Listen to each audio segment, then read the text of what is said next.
Laura Smet célèbre sa mère.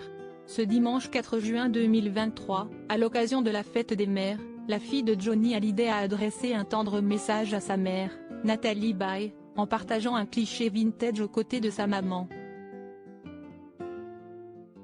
Laura Smet célèbre sa mère.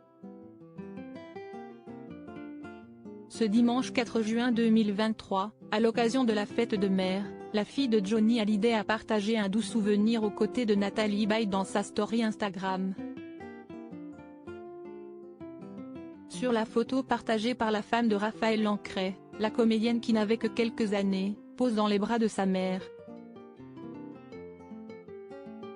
Les internautes remarqueront à quel point la fillette est le portrait craché de sa mère et du défunt rocker. Bonne fête maman, a écrit la comédienne de 39 ans, en guise de légende, le tout, agrémenté d'un joli cœur rouge. Depuis toujours, les deux femmes partagent la passion du cinéma. Pas étonnant alors que leur complicité crève l'écran. Mère et fille ont d'ailleurs eu la chance de jouer ensemble dans 10%, la série de Cédric Klapisch, en 2015. Dans les colonnes de Madame Figaro en octobre 2020, Natalie Baye déclarait être une mère aimante qui respecte la vie privée de sa fille, libre de faire ses propres choix. Je n'aime pas envahir la vie de ma fille et de son mari. Je trouve insupportable la mère qui est tout le temps là et qui se mêle de tout.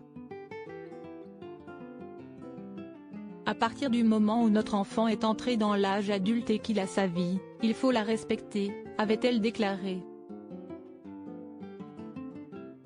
Une relation très fusionnelle en 2020, Laura Smet accueillait son premier enfant, un petit Léo Jean Didier, en hommage à ses deux grands-pères. Un an avant d'endosser le plus beau rôle de sa vie, la sœur de David Hallyday a épousé Raphaël Lancret Javal le 15 juin 2019 sur la presqu'île du Cap Ferret, cet endroit si cher à son cœur. Évidemment, Natalie Baye était aux premières loges pour célébrer l'union de sa fille avec son mari. Il y a quelques années, Laura Smet avait été admise à l'hôpital Sainte-Anne, à Paris, en psychiatrie, à l'âge de 24 ans.